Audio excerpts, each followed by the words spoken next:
এই দেখো, সবাই এসে গেছে, কিন্তু নায়কের কোনো খোঁজ খবর নেই। সেই যে 30 মিনিট আগে ওয়াশরুমে গিয়েছে, এখনো খোঁজ খবর নেই। এখন কি করে গল্প শুরু করবো বলেন তো? আচ্ছা, আপনারা বসেন, আমি দেখি নায়কের বন্ধু কি করে। এ কি, নায়কের বন্ধু দেখি ঘুমাচ্ছে রেল স্টেশনে বসে বসে। আরে বাবা, ব্যাগগুলো সব চোরে নিয়ে যাবে তো। জাগো, বড় ভাই জাগো। ওই বড় ভাইকে তো ডাকলেও শুনবে না আমাদের কথা। চলেন এখান থেকে চলে যাই তাহলে। ওহো, আর একটা কথা বলতে তো ভুলেই গেছি, আমরা এখন রেল স্টেশনে আছি। বাকিটা না হয় নায়ক আসলে জেনে নিয়ে।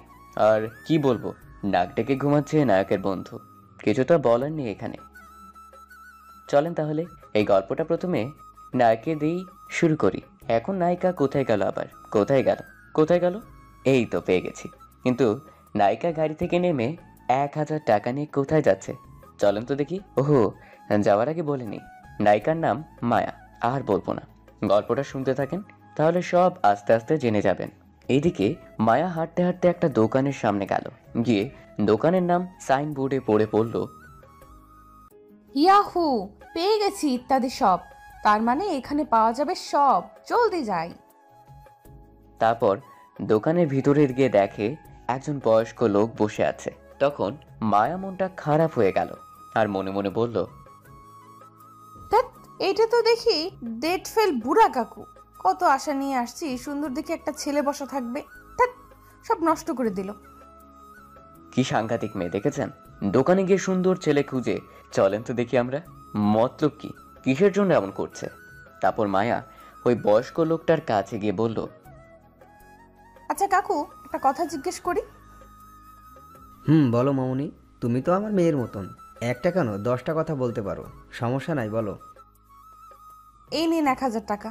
আর কি এর চেয়ে বড় আর একটা দামি নোট কি আছে? 1000 টাকার উপরে আর কোনো নোট নেই। কেন মামুনি, কি হয়েছে, কিছু লাগবে? তাই তো আসছি। তাহলে কি লাগবে বলো। আপনার দোকানের নাম ইত্যাদি সব, তার মানে এখানে সব পাওয়া যায়। আর টাকায় লেখা আছে দিতে বাধ্য থাকিবে। এই টাকা নিলেই আমি যা চাইবো তাই দিবেন, তাই তো? হুম, টাকা দিলে তো সব কিছুই পাবে। এখন কি লাগবে বলো মামুনি, দিব। আমায় সুন্দর দেখি মিষ্টি দেখে একটা বর এনে দিন। কিছুদিন জমিয়ে প্রেম করে বিয়ে করব। জলদি এনে দিন, আর থাকতে পারছি না বর ছাড়া। কোথাও খুঁজে পাচ্ছি না আমি। কি সাংঘাতিক দেখছেন মেয়েটার কাণ্ড, মতলব কি নিয়ে আসছে। এদিকে বয়স্ক লোকটা মায়ের কথা শুনে কাশতে লাগলো। তখন একটু পানি খেয়ে বলল, কি বললে, তুমি ফাজলামি করছো? ফাজলামো করছি না, সত্যি কথা বলছি। কোলবালিশ নিয়ে থাকতে আর ভালো লাগে না, তাই কোলবালিশ ছেড়ে বরটাকে নিয়ে থাকবো। বরের ফোন নাম্বার কোথাও খুঁজে পাচ্ছি না, আর শাশুড়ির ফোন নাম্বারও খুঁজে পাচ্ছি না। আম্মুকে বললাম বিয়ের কথা, কিন্তু বলে আমার বিয়ের বয়স হয়নি। এখন আপনি বর এনে দিন, টাকায় লেখা আছে দিতে বাধ্য থাকিবে। আর ইত্যাদি শপে এখানে সব পাওয়া যায়। এখন আমায় একটা সুন্দর মিষ্টি দেখে বর দিন। ফাজিল মেয়ে তুমি, যাও আমার দোকান থেকে, এক্ষুনি চলে যাও। এই নাও তোমার টাকা, এক্ষুনি চলে যাও। ফাজলামো করতে আসছো, যাও। তারপর মায়া মন খারাপ করে বের হয়ে চলে আসলো, আর মনে মনে বলল, আল্লাহ, কোথায় আমার মিষ্টি বরটাকে লুকিয়ে রাখছো? আর কতদিন কোলবালিশ নিয়ে থাকবো? আর থাকবো না। তুমি এক্ষুনি বলে দাও আমার বর কোথায়, আমি গিয়ে নিয়ে আসি। আর নয়তো আমার শাশুড়ির ফোন নাম্বার কই দাও, আমি কথা বলে নিয়ে আসছি। তখন হঠাৎ পেছন থেকে মায়ার কানে কেউ ধরলো। তখন মায়া তাকিয়ে দেখে তার আম্মু, আর বলল, কিরে দুষ্টু মাইয়া, তুই এখানে কি করিস? এমন না বলে চলে এলি কেন? আর এখানে কি করিস তুই? কি আর করব, আমার বর খুঁজতেছিলাম, কিন্তু পাচ্ছি না, তাই শাশুড়ির ফোন নাম্বার খুঁজতেছি। হ্যাঁ, হুম। শয়তান মাইয়া, ফাজলামি করিস? এ রেল স্টেশনে এসে বর খুঁজে কেউ, আর শাশুড়ির ফোন নাম্বার খুঁজে কেউ? এখানে অনেক মানুষ আছে, নিশ্চয়ই আমার বরটাও আছে, আর নয়তো শাশুড়ি আছে। ফাজলামো না করে চল তো। ফাজলামো না, সত্যি। যদি শাশুড়ির ফোন নাম্বার পাই, তাহলে জিজ্ঞেস করব আমার বরটাকে কোথায় আটকে রেখেছে। ছাড়ছে না কেন এখনো? তুই কি পাগল হয়ে গিয়েছিস? চল এখন জলদি, এখান থেকে ট্রেন এসে পড়বে। চল এক্ষুনি। ফাজিল মাইয়া দিন দিন বেশি দুষ্ট হয়ে যাচ্ছে। এই বলে মায়ার আম্মু মায়াকে টানতে টানতে নিয়ে যাচ্ছে। তখন মায়া আবার বলল, হ্যালো মিসেস শাশুড়ি, আমার মনের দরজার জানালা সব খুলে দিছি। শাশুড়ি, আপনি যেখানেই থাকেন না কেন জলদি আপনার ছেলেটাকে পাঠিয়ে দিন, আর নয়তো আপনার ফোন নাম্বার দিয়ে দিন, আমি আসছি। আবার দুষ্টুমি করছিস? চল এখন। সারাদিন শুধু দুষ্টুমি আর দুষ্টুমি। তাহলে বিয়ে করিয়ে দিচ্ছ না কেন আমায়? তোর এখনো বিয়ের বয়স হয়নি, আরো কিছু বছর যাক, তারপর আমাদের পছন্দ আর তোর পছন্দ মতো বিয়ে করিয়ে দিব। এখন চল তো। এই বলেই টেনে নিয়ে যাচ্ছে মায়াকে তার আম্মু। এই দাঁড়ান দাঁড়ান, নায়ক ওয়াশরুম থেকে বের হয়েছে, চলেন তাহলে নায়কের কাছেই চলে যাই আমরা এখন। গল্পের নায়ক হিসেবে তো আমি, তা আপনারা সবাই জানেন। তাহলে গল্পটা শুরু করা যাক। পরিচয় না হয় পরে জানবেন। এদিকে আমি ওয়াশরুম থেকে বের হয়ে এসে বন্ধুকে যেখানে বসিয়ে রেখে গিয়েছিলাম সেখানে গিয়ে দেখি বন্ধু আমার ঘুমাচ্ছে। কেমনটা লাগে বলেন তো দেখি। ব্যাগের মাঝে 5 লাখ টাকা আছে, খালার বাসায় দিয়ে আসতে যাচ্ছি, আর সে কি সুন্দর ঘুমাচ্ছে টাকার ব্যাগ রেখে। তারপর জাহিদকে, ওহো আপনাদের আগে বলে দিই, জাহিদ হচ্ছে আমার বন্ধু। ডেকে উঠে বললাম, কিরে হয় তুই টাকার ব্যাগ রেখে ঘুমাচ্ছিস কেন? এখন যদি কেউ এসে ওই টাকার ব্যাগটা নিয়ে চলে যেত তখন আমি কি করতাম? তোরা কি ঘুমাইতে বলছি? খুব ঘুম পেয়েছে, তাই একটু ঘুমিয়ে পড়েছিলাম। এখন যদি টাকার ব্যাগ কেউ নিয়ে চলে যেত তাহলে আমি খালার কাছে গিয়ে কি বলতাম, আর আম্মুর কাছে গিয়ে বা কি বলতাম? সরি দোস্ত, আর এমন হবে না। ঠিক আছে চল। আচ্ছা, তোর এত লেট হলো কেন ওয়াশরুম থেকে আসতে?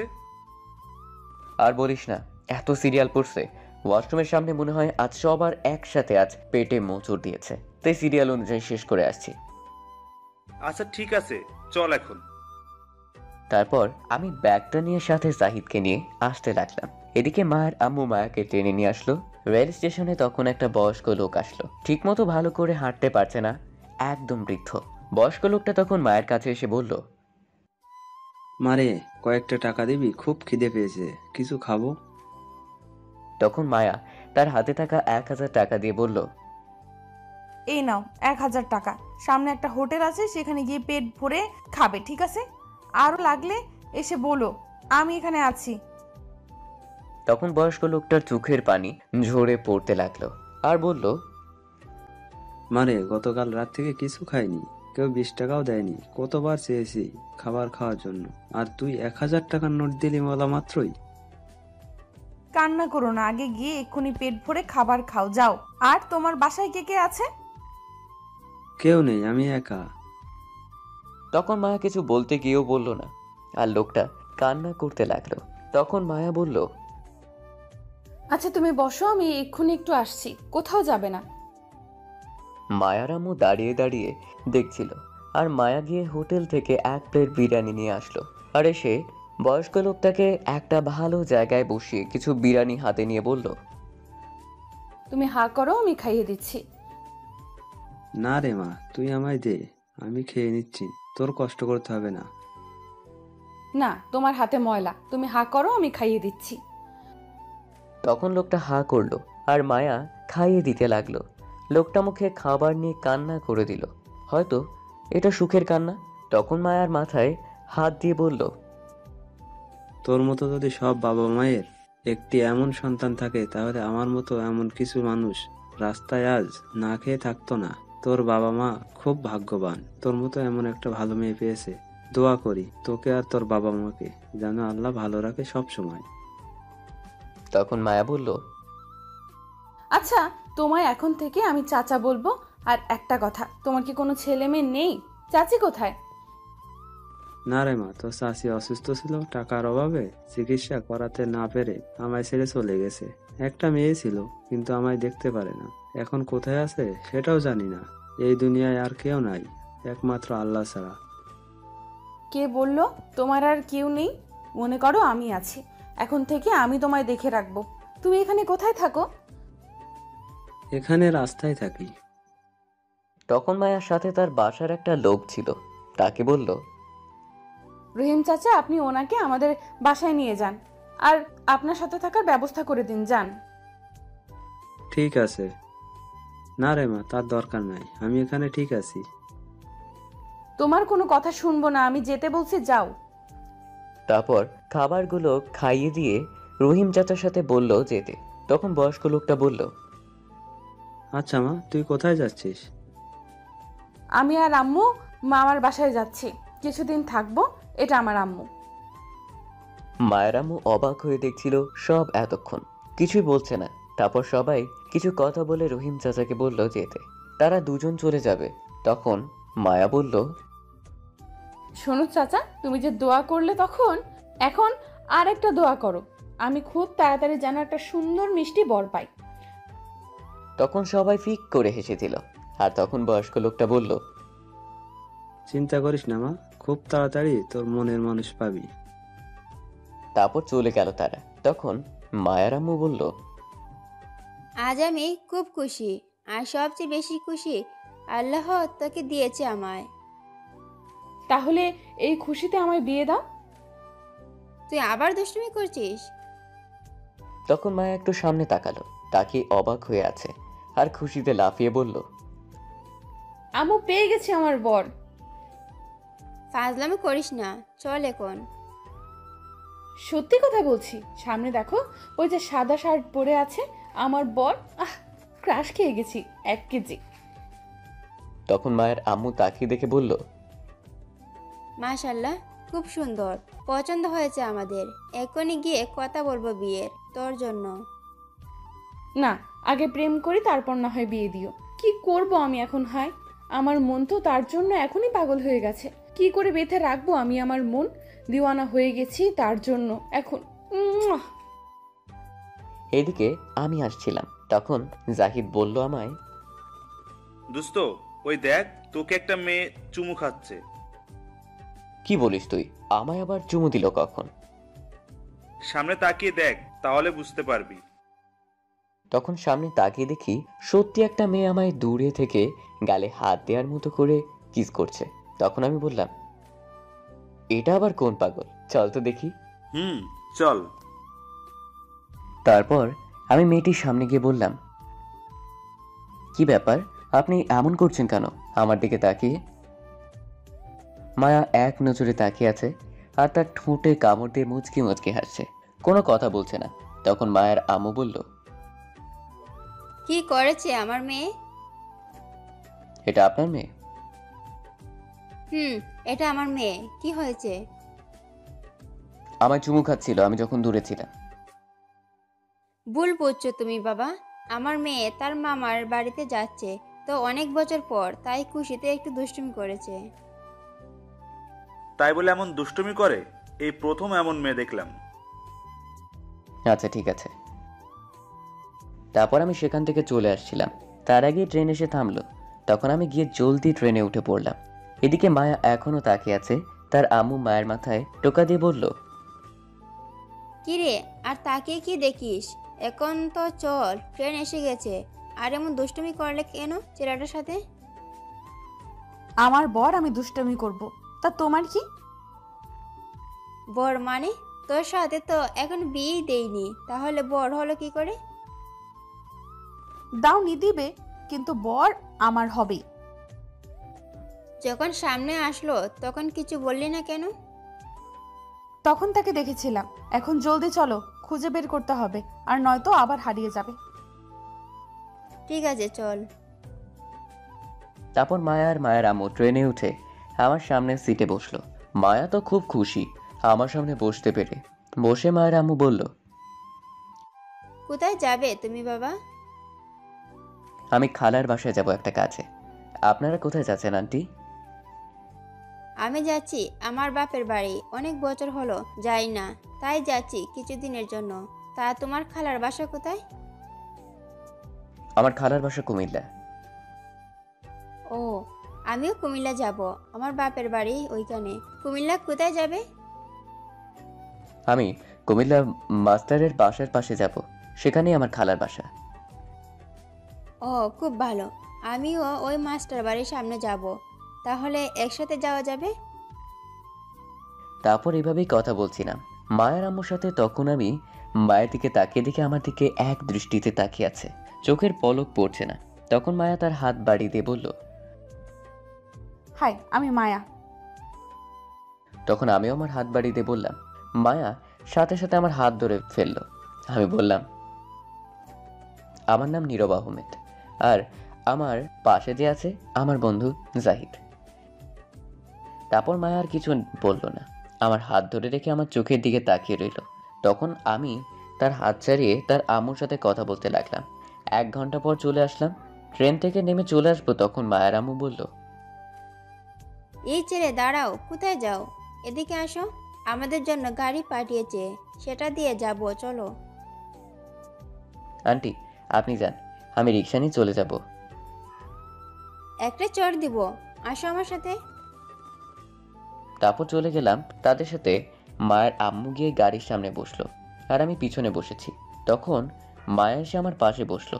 তখন কেমন জানি লাগতে শুরু করলো, এই প্রথম কেউ আমার পাশে বসেছে।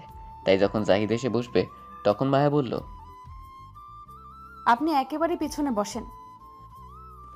তখন জাহিদ গিয়ে পিছনে বসলো। আমি আর কিছু বললাম না, কারণ গাড়িটা তো আর আমার না যে কিছু বলবো। তখন গাড়িটা ড্রাইভার চালিয়ে যেতে লাগলো আর মায়া আমার কাছে আসতে লাগলো। আমি কিছুটা তখন চেপে বসলাম, কিন্তু মায়া আস্তে আস্তে আমার একদম কাছে এসে আমার সাথে মিশে বসলো আর আস্তে আস্তে বলল, কিছু হবে না, চুপ করে বসে থাকুন। তখন আমার একটা হাত মায়া ধরলো, আমি সাথে সাথে ছাড়িয়ে নিয়েছি। তখন মায়া রাগী দৃষ্টিতে তাকালো। আমি আর কিছু বললাম না, চুপ করে রইলাম। তখন মায়া আবার আমার হাতটি ধরলো আর আস্তে আস্তে তার কোমর দিয়ে তার পেটে নিয়ে গেল আর শক্ত করে ধরে রাখলো। তখন আমি বললাম, ড্রাইভার গাড়ি থামা জলদি। তখন ড্রাইভার জলদি গাড়ি থামালো। আমি তাড়াতাড়ি নেমে গেলাম, সাথে জাহিদও নেমে গেল। তখন মায়ের আম্মু বলল, কি হলো, নেমে গেলে কেন বাবা? আন্টি আমার একটা কাজ আছে, আপনি যান। আচ্ছা ঠিক আছে, তোমার ফোন নাম্বারটা দিয়ে যাও তো বাবা। আচ্ছা ঠিক আছে, নিন 019331956 তারপর আমি সেখান থেকে চলে আসলাম। একটু দূরে এসে মনে মনে বললাম, কি সাংঘাতিক মেয়ে রে বাবা, এমন মেয়ে জীবনেও দেখি নাই। তখন জাহিদ বলল, কিরে, নেমে গেলি কেন এই মাঝ রাস্তায়? আরে এতদিন পর এখানে আসলাম, একটু ঘুরে ফিরে যাব তাই। আচ্ছা ঠিক আছে, চল। তারপর হাঁটতে লাগলাম।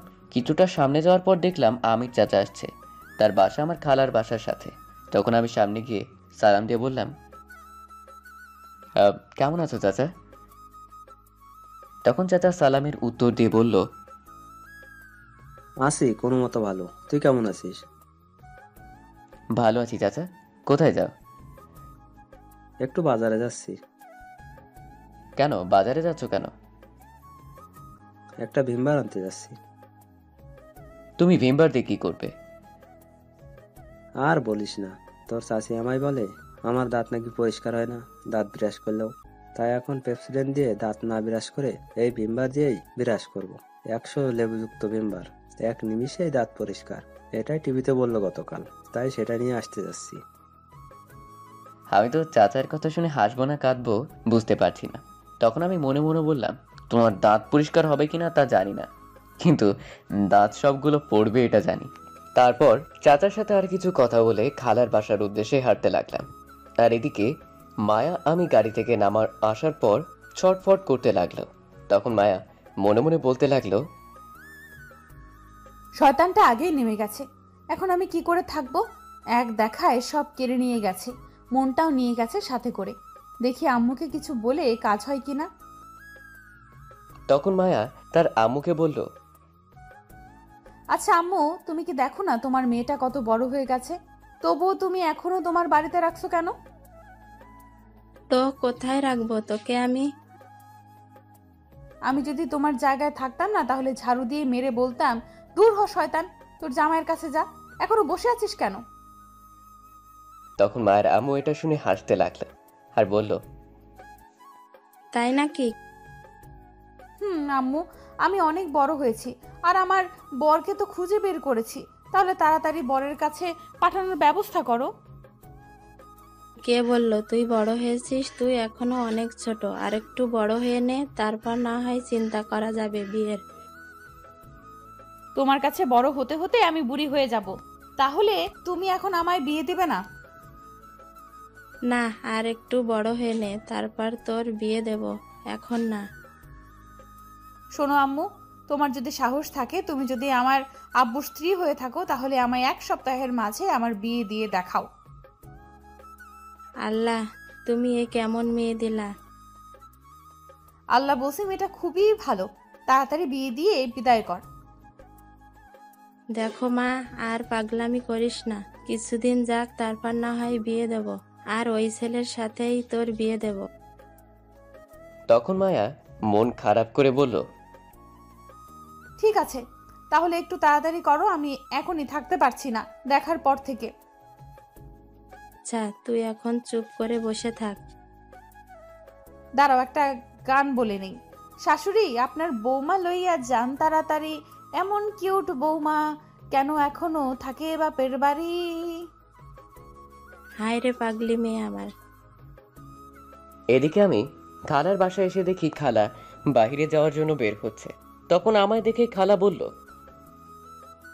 এসে গিয়েছিস তুই? আমি তো মনে করেছি আসবি না। কি যে বলো, আমি আসবো না আমার খালার কাছে? এটা কি হয়? তা তো দেখছি, কতবার আসিস, কোনো কাজ ছাড়া তো কখনো আসিস না, এসেই তো যাওয়ার জন্য পাগল হয়ে যাস। আচ্ছা, এবার 5 দিন থাকবো, হয়েছে? আর লিমা কোথায়? লিমা একটু মার্কেটে গেছে তার বান্ধবীদের সাথে, চলে আসবে কিছুক্ষণ পর। আচ্ছা, টাকাগুলো নিয়ে এসেছিস তো? নিয়ে আসছি, এই ব্যাগের মাঝে আছে। আচ্ছা, এই টাকা এখন তোর কাছে রাখ, আর কাপড়ের ব্যাগ এখানে রেখে চল তো আমার সাথে একটু, মাস্টারের বাসা যাব। কিসের জন্য যাবে খালা? আমাদের এই জায়গাটা নিয়ে একটু সমস্যা হয়েছে, তার কাছ থেকে কিনেছিলাম। আচ্ছা ঠিক আছে, চলো। তারপর আমি জাহিদ খালা মিলে যেতে লাগলাম বাসাটা। একটু দূরে 5 মিনিট হাঁটার পর চলে গেলাম বাসার সামনে। যাওয়ার পর দেখলাম আমি যে গাড়িতে আসলাম সেই গাড়িটা এখানে। তখন মনে হলো মায়ার আম্মু, তো বলল এখানে নাকি আসবে। তখন জাহিদ বলল, দোস্ত, এই গাড়িটা এখানে? এটাই তো তাদের বাড়ি। তারপর আমরা ভিতরে চলে গেলাম। তখন খালা বলল, আচ্ছা, তুই এইখানেই দাঁড়া, আমি জিজ্ঞেস করে আসি মাস্টার সাহেব বাসায় আছে কিনা। আমি মাথা নেড়ে হ্যাঁ বললাম। তখন খালা একটু ভিতরে চলে গেল। তখন আমরাও একটু ভিতরে যেতে লাগলাম। তখন দেখতে পেলাম মায়া একা সোফায় বসে 2 গালে হাত দিয়ে বসে আছে, নিচের দিকে তাকিয়ে। তখন আমি মনে মনে বললাম, এর থেকে একটু দূরে থাকতে হবে। গাড়িতে বসে যা করলো, বাবা কি সাংঘাতিক মেয়ে, আমি তো ভয় শেষ। তখন জাহিদ বলল, দোস্ত, ওই দেখ মেয়েটা, চল একটু কথা বলে আসি। দরকার নেই, চল, এই মেয়ে দেখলে বিপদ। আরে কিসের বিপদ? কার বিপদ? কবে বিপদ? তুই সেটা বুঝবি না, চল। তুই যা, আমি কথা বলে আসি। তাহলে তুই থাক, আমি যাই। এই বলে চলে আসছিলাম। তখন মায়া আমায় দেখে ফেলে আর বলে, এই তুমি দাঁড়াও, কোথায় যাও? শয়তান মেয়ে দেখে ফেলছে, আর দাঁড়িয়ে থাকা যাবে না, জলদি যেতে হবে। এই বলে তাড়াতাড়ি হাঁটতে লাগলাম। বাসার বাইরে আসার পর মায়া দৌড়ে এসে আমার হাত ধরে টেনে তার বাসার পিছনে নিয়ে গেল আর গাছের সাথে চেপে ধরে বলল, কি হলো, পালিয়ে যাচ্ছ কেন? তুমি জানো না তোমায় আমি কতটা ভালোবাসি? গাড়িতে তা বোঝো নাই? কি বলছেন এগুলো? দেখা হলো আজ 1 ঘন্টা হলো, আর এর মধ্যে ভালোবেসে ফেললেন? এটা কি করে? সেটা যেভাবেই হোক না কেন, আমি তোমায় ভালোবাসি, আর আমি মনে কথা চেপে ধরে রাখতে পারি না। যা বলি সরাসরি বলি। চলো, এখন আমি তোমায় প্রপোজ করব, তুমি তা মেনে নিবে। আমি আপনাকে জীবনে ভালোবাসবো না। এখন আপনি আবেগের মাঝে আছেন, তাই উল্টো পাল্টা বলছেন। যখন আবেগ ফুরিয়ে যাবে তখন আর এই ভালোবাসা থাকবে না। এই, তুমি কি আমায় গ্যাস সিলিন্ডারের বোতল পেয়েছিস যে শেষ হয়ে যাবে? আমার পা থেকে মাথা পর্যন্ত দেখতো কোন দিক দিয়ে আবেগ লেখা আছে, চল দেখা। দেখুন, একদিনে কখনো ভালোবাসা হয় না, আর আমি আপনাকে ভালোবাসি না, আর ভালোবাসতে পারবো না। কেন ভালোবাসবি না বল? আমার আপনাকে পছন্দ না, তাই। তুই পছন্দ না করলেও আমি পছন্দ করি তোকে, আমায় ভালোবাসতে হবে, ব্যাস। না, আমি আপনাকে ভালোবাসতে পারবো না। দেখ, মাথা গরম করাস না, তাহলে কিন্তু খুব খারাপ হবে বলছি। এখনো সময় আছে, আমায় মেনে নে। আমি কিছু বলতে যাব তখনই জাহিদ আমায় ডাকতে লাগলো। তখন আমি বললাম, ছাড়েন আমায়, আমি চলে যাব। আমার প্রপোজ অ্যাকসেপ্ট করলে ছেড়ে দেব। এটা কখনো সম্ভব হবে না, আমি আপনাকে ভালোবাসি না। তাহলে তুমি আমায় ভালোবাসবে না? না, আমি আপনাকে ভালোবাসতে পারবো না। তখন মায়ের সাথে সাথে মাটিতে বসে পড়লো আর কান্না করতে করতে বলল, আমি আম্মুর কাছে বিচার দেব তোমার নামে। আম্মু এসে দেখে যাও তুমি আমায় নাকি ভালোবাসবে না। আমি তো মায়ের কান্না করতে দেখে অবাক হয়ে গেছি। তখন মনে মনে বললাম, কি পাগল মেরে বাবা। তখন মায়া বাচ্চাদের মতো বসে ফুপিয়ে ফুপিয়ে কান্না করতে লাগলো। আমি আর দাঁড়িয়ে না থেকে চলে আসতে লাগলাম। জাহিদ ডাকছিল, যেতে হবে। কিছুটা দূরে আসার পর হঠাৎ মায়া দৌড়ে এসে লাফ দিয়ে তার 2 পা দিয়ে পেছন থেকে কোমরে পেঁচিয়ে ধরে আমার গালে কামড় দিয়ে ধরলো আর বলতে লাগলো, ভালোবাসতেই হবে, না বাসলে আজ তোমার আপেল গাল আমি খেয়ে ফেলবো কামড় দিয়ে। আল্লাহ, তুমি এই কোন মেয়ের হাতে ফেললা আমারে? পুরাই পাগল। প্লিজ গালে কামড় দেওয়া ছাড়ো, প্রচন্ড ব্যথা পাচ্ছি। আমি পাগল, তবে সেটা তোমার হয়েছি। ছাড়বো না, আগে বলো আমায় ভালোবাসো। না, ভালোবাসতে পারবো না আমি তোমায়। তাহলে আমিও তোমার আপেল গাল ছাড়বো না, আজ কামড়ে খাবো। প্লিজ গালে কামড়টা ছাড়ো, ব্যথা পাচ্ছি। এটা আমার গাল, আপেল না। না, এটা আপেল, তোমার গাল না, আমি খাবো এটা। এই বলে আরো জোরে কামড় দিল। আমি মায়াকে ছাড়তে পারছি না, অনেক শক্ত করে জড়িয়ে ধরে আছে। গালে অনেক ব্যথা পাচ্ছি। তখন আমি বাধ্য হয়ে বললাম, আচ্ছা আমায় আজকের মতো সময় দাও, আগামীকাল বলবো। প্লিজ গালে কামড় দেওয়া ছাড়ো, ব্যথা পাচ্ছি। আমি তোমাকে আগামীকাল কোথায় পাবো তুমি যদি চলে যাও? কোথাও যাব না, তোমার আম্মু চিনে কোথায় আমি আছি এখন। আচ্ছা ঠিক আছে, তাহলে সকালে এসে বলবে, সাথে গোলাপ ফুল নিয়ে আসবে। আচ্ছা ঠিক আছে, সব নিয়ে আসবো, এখন ছাড়ো, ব্যথা পাচ্ছি। তারপর মায়া কামড় ছেড়ে দিয়ে নেমে গেল আর আমি সেখানে 1 মিনিটও দাঁড়ালাম না। দিলাম এক দৌড় আর বললাম, লা ইলাহা, শয়তান নামছে, দৌড়ে পালা। আর জীবনের সামনে আসতাম না, আমি আগামীকাল সকালেই চলে যাব। তারপর জাহিদকে বলে দৌড়ে চলে আসলাম খালার বাসায়। এসে দেখি লিমা বসে আছে আর পিচ্চি 2টা ছেলে আসছে। তখন লিমা আমায় দেখে বলল, আরে ভাইয়া, তুমি কখন আসলে? আসছি আরো অনেকক্ষণ আগে। কি হয়েছে ভাইয়া, তুমি হাঁপাচ্ছ কেন? মনে হচ্ছে দৌড়ে এসেছো। একটা শয়তান ধরছিল, কোনো মতে ছুটে দৌড়ে চলে আসলাম। শয়তান? কিসের শয়তান? এটা তুই বুঝতে পারবি না, খুব সাংঘাতিক শয়তান এটা। তা তোমার গালে এটা কিসের দাগ? মনে হচ্ছে কেউ কামড়ে দিয়েছে। এই রে, ধরে ফেলছে। এখন কি বলি? সত্যি কথা বলা যাবে না, মান সম্মানের ব্যাপার, অন্য কিছু বলে কাটিয়ে দিতে হবে। তখন লিমা আবার জিজ্ঞেস করলো, কি হলো ভাইয়া, বলো। আসার সময় রেল স্টেশনে একটা পিচ্চি মেয়ে আসছিল আমার কাছে, তাকে কোলে নিয়েছিলাম জোর করে, তাই কামড় দিয়েছিল আর তাতেই দাগ হয়ে গেছে। ও, এই কথা। 1 গ্লাস পানি আনতো, পানি পিপাসে পেয়েছে। আর এই 2 ছেলেকে? আমার ছাত্র এরা। ও আচ্ছা, পানি নিয়ে আয় জলদি। তারপর লিমা চলে গেল পানি আনতে। তখন আমি ছেলে 2টার নাম জিজ্ঞেস করলাম। তখন ছেলে 2টা বলল তাদের একজনের নাম আরিফ আর একজনের নাম সুমন। তখন আমি বললাম, আচ্ছা সুমন, তুই কোন ক্লাসে পড়িস? আমি প্রথম শ্রেণী। আমিও প্রথম শ্রেণীতে পড়ি। গুড, ভালো করে মনোযোগ দিয়ে লেখাপড়া করিস তোরা। আচ্ছা ঠিক আছে। তুই বড় হয়ে কি হতে চাস? আর আমি বড় হয়ে হেলিকপ্টারের পাখা চুরি করতে চাই, যাতে আমার ছোট্ট গাড়ির মোটরে বড় পাখা লাগাতে পারি। আমি তো সুমন আর আরিফের কথা শুনে অবাক হয়ে গেছি। হাসবো না কাঁদবো বুঝে উঠতে পারছি না। অজ্ঞান হওয়ার অবস্থার কথা শুনে তখনই লিমা আসলো পানি নিয়ে। ভাইয়া এই নাও পানি। তখন আমি একটু পানি খেয়ে আর বাকি পানি মাথায় দিলাম আর লিমাকে বললাম, তোর ছাত্রদের ভবিষ্যতের পরিকল্পনা খুব ভালো দেখছি রে। বুঝতে হবে এটা কার ছাত্র। তখন আমি হেসে দিলাম লিমার কথা শুনে আর বললাম, তুই জানিস তোর ছাত্রদের ভবিষ্যতের পরিকল্পনা? জানি তো, ডাক্তার ইঞ্জিনিয়ার হবে। ডাক্তার হবে?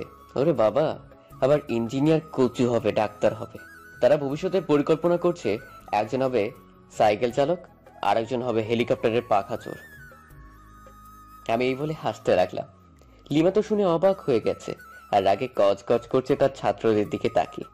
তখনই জাহিদার খালা আসলো, আমায় এমন হাসতে দেখে বলল, কিরে এমন পাগলের মতো হাসছিস কেন? কি হয়েছে? তখন আমি সব বললাম। তারাও হাসতে লাগলো। তখন লিমা তার ছাত্রদের নিয়ে চলে গেল। তখন আমি বললাম, খালা, জমির ব্যাপারে কি বললো? তুই গিয়ে নিয়ে আসবি কাল সকালে। আমি যেতে পারবো না, সকালে রান্না করতে হবে, আরো কিছু কাজ আছে। তুই গিয়ে আমার কথা বলবি, তোকে দলিল দিয়ে দিবি। আমি গেলে তো পাগল মেয়ে আমি ছাড়বে না। আমি শেষ যার ভয় পালিয়ে আসলাম তার কাছে আবার যেতে হবে। হায় রে কপাল। আচ্ছা আমি খাবার দিচ্ছি, আয় খেয়ে যা। আর খাবার অ্যাটম বোম দাও, সেটাই খাই। তারপর ফ্রেশ হয়ে খাবার খেয়ে নিলাম। খেয়ে বসে বসে ফোন টিপতাম। তখন আম্মু ফোন দিল। ফোন রিসিভ করার পর বলল, কিরে আমায় ভুলে গেলি? একটা ফোন দিলি না? না আম্মু, ভুলে যাইনি, মাত্রই এসে বসলাম। এত লেট হলো কেন যেতে? আসছি আরো আগে খালার সাথে একটু বাহিরে গিয়েছিলাম, তাই লেট হলো। ও আচ্ছা এই কথা, তোর খালার কাছে ফোন নিয়ে দে তো। আচ্ছা ঠিক আছে, দিচ্ছি। তারপর খালার কাছে নিয়ে ফোনটা দিলাম। কিছুক্ষণ কথা বলে ফোনটা দিয়ে দিল। আমি আর কিছুক্ষণ কথা বলে ফোনটা কেটে দিলাম। কেটে ফোনটা যেই পকেটে রাখতে যাব তখনই ফোনটা আবার বেজে উঠল। তাকে দেখি অপরিচিত নাম্বার। তখন ফোনটা রিসিভ করে সালাম দিলাম। ওপাশ থেকে সালামের উত্তর নিয়ে একটি মেয়ে বলল, আমার জান কি করে? আপনার জান কি করে সেটা আমি কি করে বলবো? গিয়ে দেখেন অ্যাটম বোম নিয়ে বসে আছে ছুঁড়ে মারার জন্য। সেটা ডাক্তারের কাছে গিয়ে পরীক্ষা করলে দেখতে পারবেন। সেখানে যান। ডাক্তারের কাছে যাব কেন? তুমিই তো আমার জান। তাহলে আমি বাইরে কেন? আপনার বুকের মধ্যে থাকার কথা। তুমি তো সেখানেই আছো, তাহলে জলদি চলে আসো। আমার বুকে লুকিয়ে ফেলি তোমায়, কেউ যাতে আমার কাছ থেকে নিতে না পারে। এত সাংঘাতিক পাগল মেয়ে এটার কেউ হতে পারে না মায়া ছাড়া। কি হলো, আসো, আমি থাকতে পারছি না তোমাকে ছাড়া। এই, তুমি আবার কল দিলে কেন? আমার জানের কাছে আমি কল দিব না তো কে দিবে? হয়েছে, রাখো। এখন আমি একটু দোকানের দিকে যাব। যাও, কথা বলতে বলতে যাও। আমি আর কিছু না বলে ফোনটা কেটে দিলাম। তখন জাহিদকে বললাম, চল জাহিদ, একটু দোকানের দিকে যাই আর একটু ঘুরে আসি। আচ্ছা ঠিক আছে চল, আমারও ভালো লাগছে না। তারপর খালার কাছে বলে বাসার বাইরে চলে আসলাম। তখন ফোনটা আবার বেজে উঠলো। তাকে দেখি মায়া ফোন করেছে। তখন আমি ফোন বন্ধ করে রেখে দিলাম। তারপর বিকেল পর্যন্ত ঘোরাঘুরি করে চলে আসলাম বাসায়। তারপর টিভি দেখতে দেখতে রাত 8টা ঘড়িতে বেজে উঠলো। রাতের খাবার খেয়ে আবার গিয়ে টিভি দেখতে লাগলাম। ফোনের কথা একটু মনে নেই। এদিকে মায়া এখনো আমার ফোন বন্ধ পেয়ে তার রুমে গিয়ে তার কাপড়গুলো বেগে ভরতে লাগলো। তখন তার আম্মু রুমে আসলো। খাবারের জন্য ডাকতে এসে দেখে মায়া তার কাপড় ব্যাগে ভরছে। তখন মায়ের আম্মু জিজ্ঞেস করলো, কি রে মা, এত রাতে তুই তোর কাপড় ব্যাগে ঢোকাচ্ছিস কেন? কি হয়েছে? আমি চলে যাব, আমার শাশুড়ির কাছে গিয়ে বলবো আমার বরটা ফোন বন্ধ করে রাখছে কেন, অনেক বকা দিতে বলবো। শুনছো মেয়ের কথা? তুই তোর শ্বশুর বাড়ির ঠিকানা পেলি কোথায়? জানি না তো কোথায় আমার শ্বশুর বাড়ি, কিন্তু খুঁজে বের করে ফেলবো। আল্লাহ, এই কেমন পাগল মেয়ে দিলাম আরে। ওই তুই রাখ তো কাপড়, চল খাবার খেয়ে আসবি। না, আমি খাবো না। আগে আমার শাশুড়ির ফোন নাম্বার দাও, আর নয়তো ঠিকানা দাও। ঠিক আছে, তোর আব্বুকে বলবো এনে দিতে। দাঁড়াও, আমি আব্বুকে ফোন করে বলছি। তখন মায়া তার আব্বুকে ফোন দিল। তার আব্বু ফোন রিসিভ করার পর বলল, আব্বু তোমার কাছে আম্মু বললো শাশুড়ি ফোন নাম্বার আছে, দাও তো। একই রে, তোর মাথা কি গেছে নাকি? তোর আম্মু আর তুই তো তোর নানুর বাসায় আছিস, তাহলে ফোন নাম্বার দিয়ে কি করবি? আরে তোমার শাশুড়ির ফোন নাম্বার না, এই বুড়ির নাম্বার দিয়ে আমি কি করব? আমার শাশুড়ির ফোন নাম্বার দাও। তোর শাশুড়ি আমি কোথায় পাবো? তোকে কি বিয়ে দিয়েছি নাকি? আম্মু তো বললো তুমি নাকি আমার শাশুড়ির ফোন নাম্বারটা জানো। এই তোরা মা মেয়ে কি পাগল হয়ে গেছিস নাকি? তখন মায়ার আম্মু মায়ের কাছ থেকে ফোন নিয়ে বলল, আমি পাগল হইনি, তোমার মেয়ে পাগল হয়ে গেছে। কেন, কি হয়েছে মেয়ের? রেল স্টেশনে একটা ছেলেকে দেখে তোমার মেয়ে পছন্দ করে ফেলছে, আর সেই ছেলের জন্য পাগলামি করছে। তার শাশুড়ির ফোন নাম্বার খোঁজাখুঁজি করছে চলে যাওয়ার জন্য। তোমার মেয়ে নাকি এখানে থাকবে না, শ্বশুর বাড়ি চলে যাবে। তখন মায়ের আব্বু এই শুনে হাসতে লাগলো আর বলল, তাহলে আমার মেয়ে এই জন্য পাগলামি করছে? ঠিক আছে, ছেলে দেখতে কেমন? ছেলে দেখতে মাশাআল্লাহ, তোমার মেয়ের পছন্দ আছে বলতে হবে। তাহলে আর কি বলবো, আলহামদুলিল্লাহ। মেয়ের যখন পছন্দ হয়েছে, তোমার যেহেতু পছন্দ হয়েছে, ছেলের বাসার ঠিকানা খুঁজে বের করো, তাহলে মেয়েকে তার মনের মানুষের কাছে দিয়ে দেই। এতই যখন পাগলামি করছে। আচ্ছা ঠিক আছে, আমি তাহলে ছেলের পরিবারের খোঁজ নিচ্ছি। আর তোমার মেয়েকে বোঝাও, তোমার মেয়ে এখনই কাপড় ব্যাগে ভরে রেডি হয়ে চলে যাচ্ছে। কি এখনই চলে যাচ্ছে? দাও তো মায়ের কাছে ফোনটা। দিচ্ছি, কথা বলো। তখন মায়ের আম্মু মায়ের কাছে ফোনটা দিল আর মায়ের আব্বু বলল, কি রে মা, কি শুনলাম তুই নাকি এখনই ব্যাগ গুছিয়ে চলে যাচ্ছিস? শোন, চিন্তা করিস না, আমি তোকে ওই ছেলের সাথে বিয়ে দিব। আমার মন ঘুম সব একদিনে কেড়ে নিয়েছে। তুমি যতক্ষণ না আমায় বিয়ে দাও ততক্ষণই পাগলামি চলবে। এ নাও, আম্মুর সাথে কথা বলো। এটা বলে মায়া তার আম্মুর কাছে ফোন দিয়ে দিল। আর মায়ের আম্মু তখন বলল, দেখছো তোমার মেয়ে কেমন পাগলামি করছে। বুঝতে পারছি। কোনো মতো সামলে রাখো, আর ছেলেটার পরিবারের খোঁজ খবর তাড়াতাড়ি নাও। আচ্ছা ঠিক আছে, তুমি খাবার খেয়ে নিয়েছো? যাও এখন মেয়েকে নিয়ে খাবার খেয়ে আসো। তারপর ফোন কেটে দিল। তখন মায়ের আম্মু মায়াকে বলল, চলো এখন খাবার খেয়ে নিই, আমি আগামীকাল ছেলেটার খোঁজ নিচ্ছি। আমি খাবো না খাবার, তার ফোন যখন খুলবে আমি কথা বলে তারপর খাবো। চলো তো, আর ভালো লাগছে না। তখন মায়ের আম্মু জোর করে মায়াকে নিয়ে গেল খাবার খাওয়ার জন্য। তারপর মায়া অল্প কিছু খেয়ে তার রুমে এসে শুয়ে পড়ল আর মনে মনে বলল, শয়তান, তোকে একবার কাছে পেয়ে নেই, তারপর বোঝাবো ফোন বন্ধ করে রাখা, তাই না? একবার কাছে পেয়েই নেই, কিন্তু এখন ঘুমাবো কি করে? সবই তো কেড়ে নিয়েছে, কষ্ট করে ঘুমাতে হবে। তারপর মায়া এপাশ ওপাশ করতে করতে ঘুমিয়ে পড়ল।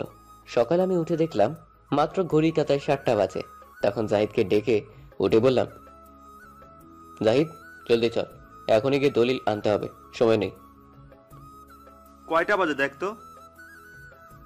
এখন সকাল 7টা বাজে। এত সকালে কেউ কারো বাসায় যায়?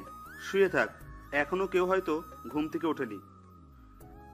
উঠেনি বলেই তো যাব, এখন জলদি চল।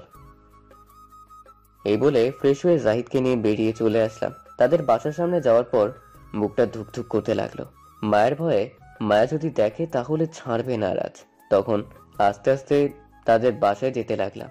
কিছুটা সামনে যাওয়ার পর দেখি মায়া দাঁড়িয়ে আছে। তখন জলদি লুকিয়ে পড়লাম। কিছুক্ষণ পর মায়া ভিতরে চলে গেল আর তখনই মাস্টার উনি বেরিয়ে আসলেন। তখন আমি জলদি দৌড়ে তার সামনে গেলাম, গিয়ে সালাম দিলাম। সালামের উত্তর নেওয়ার পর বলল, বলো কিসের জন্য এসেছো তোমরা? জি, আমায় নরেন খেলা পাঠিয়েছে দলিলের জন্য। ও চিনতে পারছি, কিন্তু দলিল তোমাকে 11টার দিকে এসে নিয়ে যেতে হবে, এখনো আমার কাছে আসেনি। ওহ আচ্ছা ঠিক আছে, তাহলে আমি চলে যাচ্ছি, খালা এসে নিয়ে যাবে। আচ্ছা ঠিক আছে, 11টার দিকে আসতে বলবে, তাহলেই হবে। এ বলে মাস্টার সাহেব চলে গেল। অন্যদিকে তখন জাহিদ বলল, হারামি, তোরে আগেই বলছি এত সকালে যাওয়ার দরকার নেই, তবুও শুনলি না। শুধু শুধু ঘুম নষ্ট করে আসছি। চল এখন। আচ্ছা চল তাহলে যাওয়া যাক। তারপর তাদের বাসা থেকে বেরিয়ে আসলাম। তখন আমি বললাম, দোস্ত, যেহেতু আগেই উঠে গেছি, চল সামনে একটা বাগান আছে, সেখান থেকে একটু হেঁটে আসি।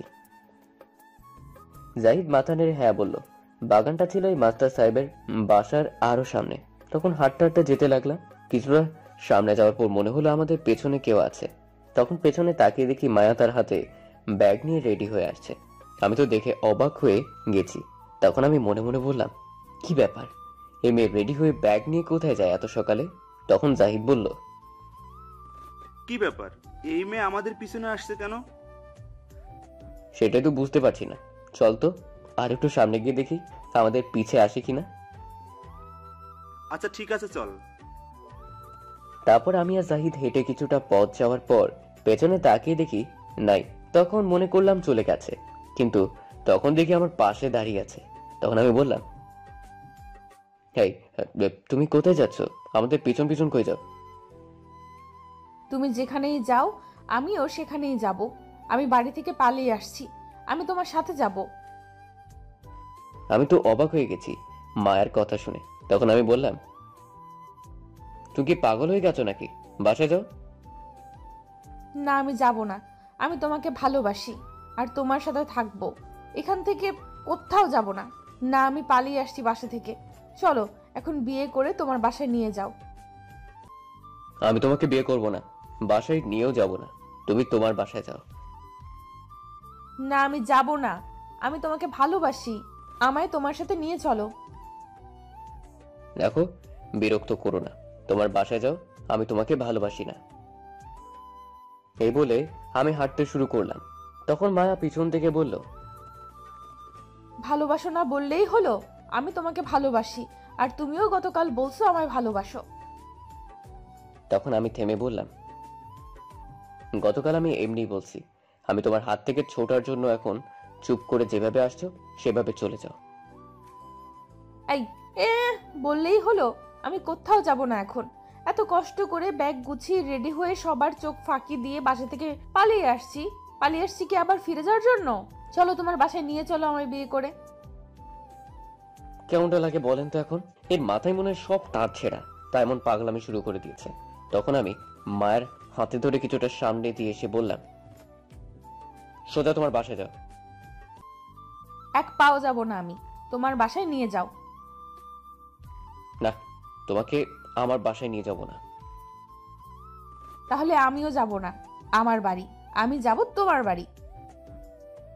কেন পাগলামি শুরু করে দিছ? তোমাকে যে অনেক ভালোবাসি, তোমার পাগলি হতে চাই। আমার এমন পাগলি লাগবে না, তুমি বাসায় যাও, আমাদের পিছনে আসবে না। এই বলে আমি হাঁটতে লাগলাম। কিছুটা দূরে এসে একটু পিছনে তাকিয়ে দেখি মায়া আসছে আমার পিছনে। যায়নি। তখন আমি বললাম, তোমাকে না বললাম আমার পিছনে আসবে না? তখন মায়া আমায় বলল, আমি আসবো, 100 বার আসবো। আমি আমার বরের পেছনে আসছি, তার বাসায় যাব। তা তোমার কি? বুঝতে পারছি, একে মাইন্ড না দিলে ঠিক হবে না। এই বলে আমি মায়াকে যেই চড় দিতে যাব তখনই মায়া তার দুই গালে হাত দিয়ে ধরে রাখলো আর বলল, এমন তুলোর মতো নরম গালে কেউ চড় দেয়? দিলে কয়েক শত চুমু দাও, চড় দিলে ব্যথা পাবো। তুমি যাবে কি না বলো? না, আমি যাব না। যাবে না তাহলে তুমি? না, আমি যাব না। আমি তোমার সাথে যাব। তখন আমি মায়ের চুল ধরে কিছুটা নিচু করে দিলাম, পিঠে ঘুষি, আর বললাম, শয়তান মেয়ে, তোর ঘাট থেকে এখন সব ভূত নামাবো। আমার সাথে যাবি তাই না? দাঁড়া, তোর যাও আমি বের করছি। এই বলে মায়ের পিঠে ঘুষি মারতে লাগলাম আর মায়া বলতে লাগলো তাকে ছেড়ে দিতে। এদিকে যাই চুপ করে আমাদের এসব দেখছিল। তখন মায়াকে মারতে দেখে দৌড়ে এসে ছাড়িয়ে নিল আর বলল, কি করিস, মেরে ফেলবি নাকি? কি করব বল? এত করে বলছি তবুও কথা শুনে না, তাই বাধ্য হলাম। তাই বলে মারতে হবে? তোকে ভালোবাসে বলেই তো বাড়ি ছেড়ে চলে আসছে। দেখ, জ্ঞান দিবি না, কিছু বললে তোকেও এখন মারবো। এদিকে মায়া বসে বসে কান্না করছে তখন আমি বললাম, এখন বাসায় যাও, আর পিছু নিবে না, বলে দিলাম, মনে থাকে যেন। মায়া কান্না করছে, কিছু বললো না। তখন আমি জাহিদকে বললাম, চল এখন সামনে যাওয়া যাক। তখন আমি আর জাহিদ যেতে লাগলাম। কিছুটা দূরে যাওয়ার পর জাহিদ বলল, দেখ দোস্ত, এই মেয়েটার সাথে কাজটা ভালো করিস নাই। মারা ঠিক হয়নি তোর। মেয়েটা না হয় বুঝতে পারছে না, তুই বুঝিয়ে বাসায় দিয়ে আসতি তবু হতো, কিন্তু তোর মারা ঠিক হয়নি। এখন গিয়ে যদি নারী নির্যাতনের মামলা দেয়। ঠিক বলছিস, আমি তো এটা আগে ভেবে দেখিনি। হঠাৎ তখনই মায়া দৌড়ে এসে পেছন থেকে লাফ দিয়ে ধরলো, আর তার দুই পা দিয়ে কোমর পেঁচিয়ে ধরে হাত দিয়ে আমার মাথায় ধরে গালে কামড় দিয়ে ধরলো, আর বলল, আমায় বাসায় পাঠিয়ে দিবা তাই না? আবার আমায় মারছো, দেখো এবার আমি কি করি। এই বলে মায়া আরো জোরে আমার গালে কামড় দিয়ে ধরলো। আমার প্রচন্ড ব্যথা করতে লাগলো। আমি বললাম, উফ বাবা, ব্যথা পাচ্ছি, ছাড়ো, কামড়টা ছাড়ো, প্লিজ প্লিজ। তখন মায়া কামড় দিয়ে ধরে বলল, আমারে মারার সময় আমি ব্যথা পাইনি বুঝি, আমি ছাড়বো না। এখন বলো আমায় বিয়ে করবে কিনা? যদি এখন বিয়ে করে বাড়িতে নিয়ে যাও তাহলে ছাড়বো। আমি কখনো বিয়ে করব না তোমাকে, ছাড়ো আমায়। তখন মায়া আরো জোরে কামড় দিয়ে ধরে রাখলো। প্রচন্ড ব্যথা করতে লাগলো, মনে হচ্ছে এখনই গালটা কেটে ছিঁড়ে নিয়ে আসবে। তখন আমি জাহিদকে বললাম, জাহিদ, এটাকে আমার ঘাট থেকে নামা, এসে জলদি। আমি পারবো না। যখন তুই মারছিস তখন ব্যথা পাইনি বুঝি, তাহলে আমি এখন বাধা দিব কেন? তোদের ঝগড়ার মাঝে আমি আসতে পারবো না। শালা তুই আমার বন্ধু না হারামি? যা বলার বল, আমি কিচ্ছু করতে পারবো না। এদিকে ব্যথা আরো বাড়তে লাগলো। তখন আমি বললাম, মায়া প্লিজ ছাড়ো, অনেক ব্যথা করছে। আগে বলো আমার শর্তে রাজি, তাহলে ছাড়বো। জীবনেও না, আমি কখনো রাজি হব না। তাহলে তোমার আপেল গাল আজ শেষ। এই বলে আরো জোরে কামড় দিল। ব্যথা কিছু বলতেও পারছি না। তখনই পেছন থেকে কেউ ডাকলো। তাকিয়ে দেখি মায়ের আম্মু। তখন বলল, ওই শয়তান মেয়ে, তুই বাড়ি থেকে না বলে ব্যাগ নিয়ে চলে আসছিস কেন? আর এত বড় মেয়ে হয়ে এমন কাঁধে চলে আসছিস কেন? নেমে আয়। তখন আমি বললাম, আন্টি পরে জিজ্ঞেস করবেন, আগে আমার কাঁধ থেকে নামান, কামড় ছাড়ান। তখন মায়ের আম্মু এসে মাকে টানতে লাগলো, কিন্তু এতটাই শক্ত করে ধরে রেখেছে যে ছাড়াতে পারছে না। এদিকে আরো ব্যথা করছে আমার গাল। তখন আমি মাকে বললাম, মা ঠিক আছে, আমি সব রাজি, এখন কামড়টা ছাড়ো প্লিজ, ব্যথা করছে। এটা বলার সাথে সাথে মায়া কামড় ছেড়ে দিল আর বলল, আম্মু তুমি একটু তাড়াতাড়ি দূরে যাও, গিয়ে চোখ বন্ধ করে রাখো, আমাদের একটা কাজ আছে। তখন মায়ের আম্মু সাথে সাথে দূরে চলে গেল, আর মায়া তখন আমার ঠোঁট দুটি তার দখলে নিয়ে নিল। জাহিদ এটা দেখে দৌড়ে অন্যদিকে চলে গেল। আমি তো মায়ের কাণ্ড দেখে অবাক হয়ে গেছি। 5 মিনিট পর ছেড়ে দিয়ে বলল, শুধু শুধু এতটা কষ্ট দিলে আমায়, আর নিজেকেও আগে বললেই হতো। আমি কিছু না বলে আমার ফোনটা বের করে ক্যামেরায় গোলটা দেখলাম, একদম দাগ হয়ে গেছে আর কেটে গেছে। তখন আমি বললাম, এটা কি করলে তুমি? গালটা কেটে গেছে, এখন দেখছো দাগ হয়ে গেছে। খুব ভালো হয়েছে, এখন সারা জীবন মনে থাকবে তুমি রাজি হওনি বলে আমি তোমার গালে কামড় দিয়ে এমন করেছি। শয়তান মেয়ে। শয়তান তবে তোমার হয়েছি, পাগল হলেও তোমার হয়েছি, তবুও তো বউ তোমার হয়েছি। তখন মায়ের আম্মু আসলো, সাথে মাস্টার সাহেব আসছে, এসে বলল, কিরে তুই এমন না বলে বাড়ি থেকে পালিয়ে আসলি কেন? আসছি আমার বরের সাথে শ্বশুর বাড়ি যাবো বলে। শ্বশুর বাড়ি? তোর আবার বিয়ে কবে হলো? আর তোর বর কোথায়? বিয়ে হয়নি, হবে। আর এই যে এটা আমার বর। কি বলছিস তুই এগুলো? তখন মায়ের আম্মু বলল, আসলে হয়েছে কি, মায়া এই ছেলেকে পছন্দ করে আর বিয়ে করার জন্য পাগলামি শুরু করে দিয়েছে। ও এই কথা? তাই এটা বললেই তো হয়, আমরা সবাই কথা বলে বিয়ের দিন ঠিক করতাম। কে শোনে কার কথা? আমি বলছি তবুও ব্যাগ নিয়ে পালিয়ে আসছে পাগলি মেয়ে। এ তো দেখি বিয়ে করার জন্য পাগল হয়ে গেছে। আচ্ছা, মায়ের আব্বুকে আমি আসতে বলছি, আর তুমি তোমার আব্বুকে বলো একটু আসতে। আচ্ছা ঠিক আছে, আমি আজ ফোন করে বলে দিব আসতে। তোমার আব্বুর ফোন নাম্বার দাও। তারপর আমি আমার আব্বুর ফোন নাম্বার দিলাম, আর তখন মায়ের আম্মু বলল, তোমার আব্বু কি করে? আমার আব্বু সরকারি একটা অফিসে জব করে ম্যানেজার হিসেবে। আচ্ছা ঠিক আছে, আর তুমি কি করো? আমি ইন্টারে পড়াশোনা করি, তার পাশাপাশি টিউশনি করি।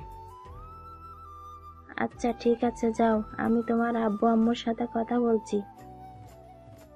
তখন মায়া তার আম্মুকে বলল, যাবে মানে? কোথায় যাবে? আমিও সাথে যাব।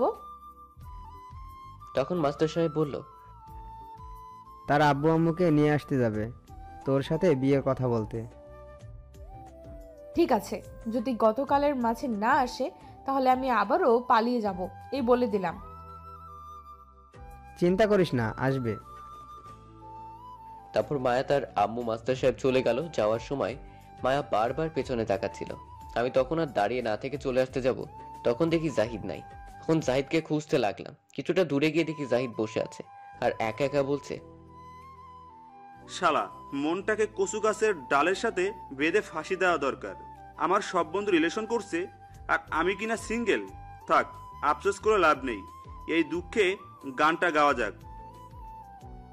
আমি কিছু বলতে যাব, আর কিছু বললাম না। দেখে কি গান গায়। তখন জাহিদ গাইতে শুরু করলো, যদি থাকে নসিবে আপনায় আপনি গার্লফ্রেন্ড আসিবে, জোর করে প্রেম করতে যেও না, এ যে বাস খাওয়ার সম্ভাবনা।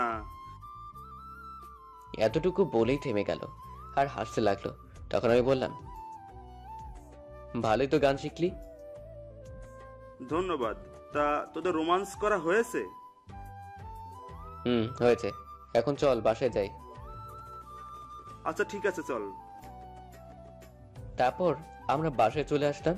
এসে খালাকে বললাম 11টায় তাকে যেতে বলছে। তখন খালা বলল যাবে। তারপর আমি রুমে চলে গেলাম। কিছুক্ষণ পর খালা এসে খাবার খাওয়ার জন্য বলে গেল। খাবার খেয়ে রুমে চলে আসলাম।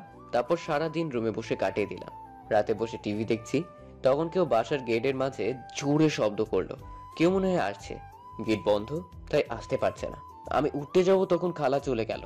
আমি আর না উঠে বসে রইলাম। কিছুক্ষণ পর আম্মুর কণ্ঠ শুনতে পেলাম, কিন্তু আমি তো আম্মুকে কিছু বলিনি। মনে হলো আম্মুই বাসায় আসছে। আমি দেখার জন্য রুম থেকে বের হয়ে দেখি সত্যিই আম্মু আসছে, সাথে আব্বু। আমি দেখে অবাক হয়ে গেছি। তখন আম্মু বলল, কি শয়তান পোলা, আমাদের না জানিয়ে বৌমা ঠিক করে ফেলছিস। তুমি কার কাছে শুনলে? আমি তো কিছুই বলিনি। তুই না বললেও তোর খালা বলেছে, আর বৌমা নিজে আমায় ফোন করে বলেছে। ভালোই হয়েছে, আর কষ্ট করে আমায় মেয়ে খুঁজতে হলো না। তা মেয়ের বাবা কি করেন? আমি কিছু বলার আগে খালা বলল, মেয়ের বাবা এনআরবিসি কোম্পানির মালিক। তারা তো অনেক বড় লোক। এনআরবিসি কোম্পানি বাংলাদেশে বিজনেসে থাকা 2য় নম্বর। তারা রাজি হয়েছে?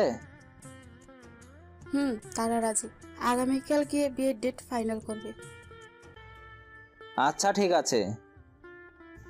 তখন আমি বললাম, আচ্ছা খালা, তুমি জানলে কি করে তাদের বিষয়ে এত কিছু? আমি জানবো না তো কে জানবে? আমি অনেক আগে থেকে জানি। আর আজ 11টায় যাওয়ার পর আমায় তোর ব্যাপারে সব বলেছে।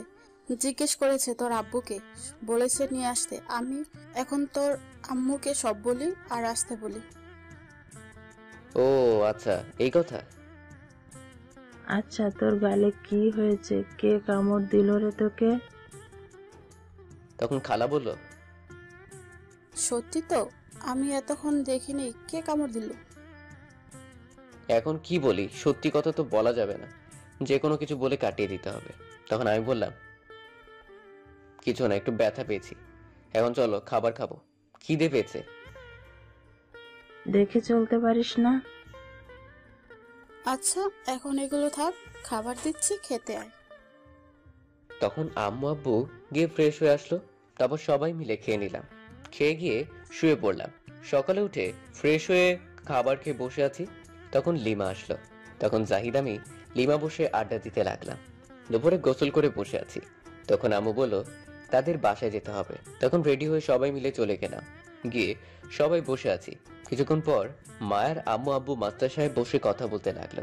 কিছুক্ষণ পর মায়াকে আব্বু আম্মুর সামনে নিয়ে আসলো। সুন্দর করে সেজে আসছে। মায়া এমনিতেই সুন্দর, তার উপর আবার আজ শাড়ি পরে আসছে, লাল শাড়ি। আমি তো দেখে হা করে তাকিয়ে আছি। তখন আম্মু মুখটা বন্ধ করে দিল। সবাই মিলে বিয়ের ডেট ফাইনাল করতে লাগলো। ওহো, মায়া কিসে পড়ে বলতে ভুলে গেছি। মায়াও ইন্টারই পড়ে। তখন মায়ের আব্বু আমার আব্বুকে বলল, বিআই মশাই, তাদের পরীক্ষার তো আর বেশি দিন নাই, 1 মাস আছে। আমি চাইছিলাম কি পরীক্ষার পর না হয় বিয়ে হবে। আমিও তাই ভাবছি, পরীক্ষার পর না হয় বিয়ে হবে। আলহামদুলিল্লাহ, তাহলে এই কথাই রইল। আমাদের পরীক্ষার আর 1 মাস আছে, তাই সবাই মিলে এটাই সিদ্ধান্ত নিল পরীক্ষার পর বিয়ে হবে। সবাই রাজি হলো, মায়াও রাজি। তখন মায়া বলল, আমি আমার বরের সাথে কিছু কথা বলতে চাই, নিয়ে যেতে পারবো? নিয়ে যাও মা। নীরব, যা কথা বলে আয়। তখন মায়া আমার একটা রুমে নিয়ে আসলো আর এসেই দরজা বন্ধ করে দিল। সে ঘরে একটা টিভি ছিল, সেটা চালু করে একটা গান চাললো। গানটি হচ্ছে দিলবার দিলবার। আর মায়া লাফিয়ে বলে উঠল, ইয়াহু, আমি তোমাকে পেয়ে গেছি, কত খুশি লাগছে আমার। আচ্ছা চলো, এই খুশিতে এখন আদর করবে। কি পাগল হয়ে গেল নাকি? এখন কিচ্ছু করতে পারবো না, সব বিয়ের পর। তা বললে হবে না, আমায় এক্ষুনি আদর করতে হবে। যেহেতু আমাদের বিয়ে ঠিক হয়ে গেছে, তাহলে আর কোনো সমস্যা নেই। আগে বিয়ে হোক, তারপর সব হবে, এখন না। আমি এত কথা শুনতে চাই না। তোমার ঠোঁটের লোভ আমি প্রথম দিন থেকে সামলাতে পারছি না। কখন খাবো এটা ভাবছি। আজ সব আদর করতে হবে। আমি পারবো না এখন কিছু করতে, আমি গেলাম। আমি এই বলে চলে আসতে যাব, তখন মায়া আমায় টেনে জড়িয়ে ধরে কিস করতে লাগলো আর আস্তে আস্তে কাটে ধাক্কা দিয়ে ফেলে দিল। তখন আমার বুকের উপর বসে ঠোঁটগুলো খেতে লাগলো। আপনারা সবাই এখনো বসে আছেন, দেখছেন এখানে ইতিহাস হতে যাচ্ছে, তবুও বসে আছেন। চলুন আমরা চলে যাই, তারা দুইজন ইতিহাসে আছে, ডিস্টার্ব করে লাভ নেই।